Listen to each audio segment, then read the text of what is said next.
you guys, Danielle Egnew here. I just wanted to pop in and give you a quick update on what's happening with our thin ether situation. Many of you are aware of the fact that we crossed below the ethereal barrier on October 31st, this past Halloween. We are on our way back up, gang. Today is November 4th. Tomorrow is November 5th, and on November 5th, we are going to touch that ethereal plane. So we're going to be back to at least having a paper-thin divider between us and the spiritual environment, okay? And then from November 5th to November 10th, we're going to go right back up here and return to our normal ether environment. It's not going to take another 30 days. We're going to pop right back up there, and we're going to go back to business as usual. All right.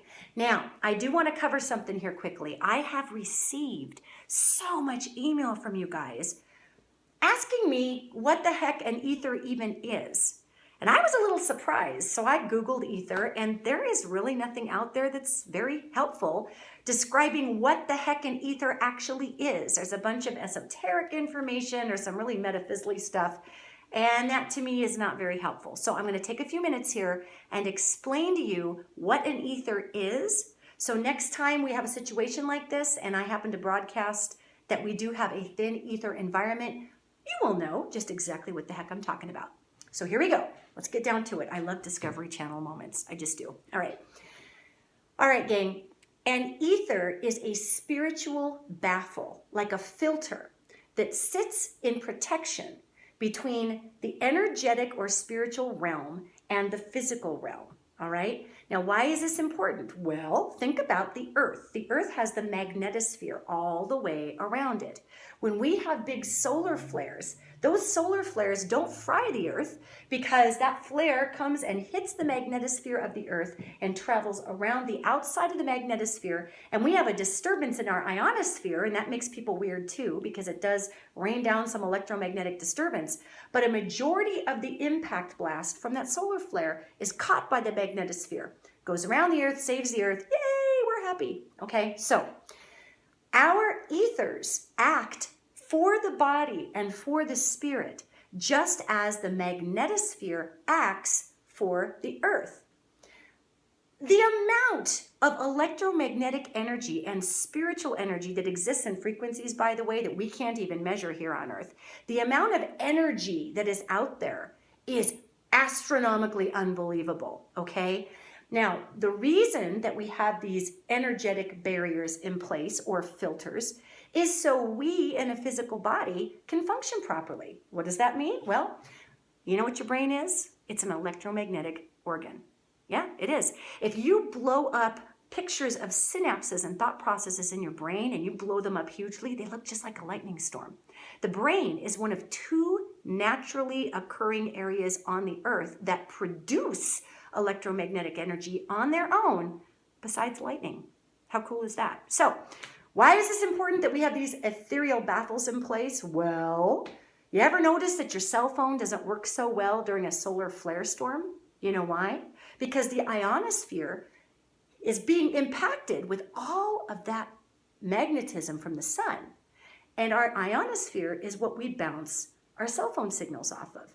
So if the ionosphere is disturbed, your cell phone fries. What do you think is happening to your electromagnetic organ, the brain, if our spiritual baffling system called the ethers thins out?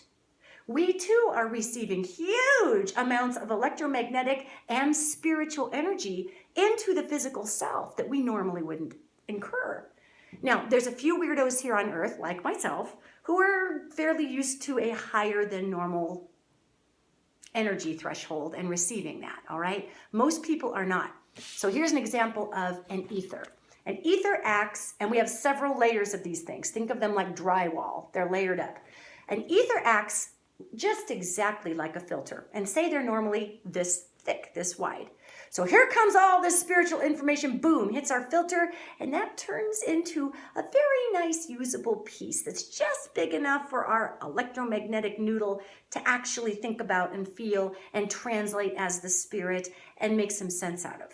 Now, what happens usually on Halloween, because of where the Earth is to the sun, those ethers thin out like this. So all of this electromagnetic and spiritual energy hits those ethers, and they bend and they impact us like this, and we're like, oh, this feels weird. I can feel ghosts. I can feel my mom thinking about me that I should call her. What's happening?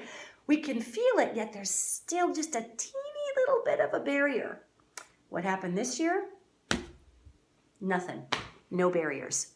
So we were receiving huge amounts of electromagnetic and spiritual information that exists out there every day under the ether plane with no barrier.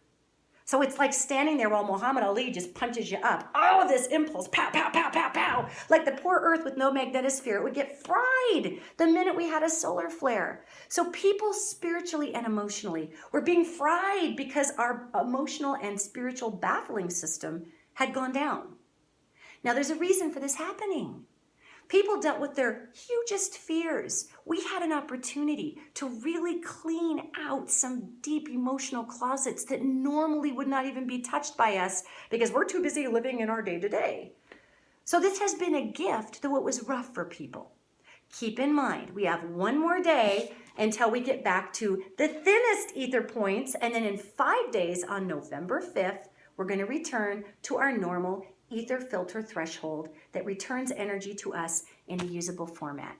It is important for me to tag on to this message that the human spirit is always in connection with all of this energy that's out there. The difference is within the body, we are filtered and we kind of act as our own ether system. The human body is not used to being pummeled by all this energy. So that is what an ether is. It's a spiritual filtering system. You're going to be just fine. Hang in there until November 10th. You got this. Be in peace, be in gratitude, and just rock your day. Thanks, you guys.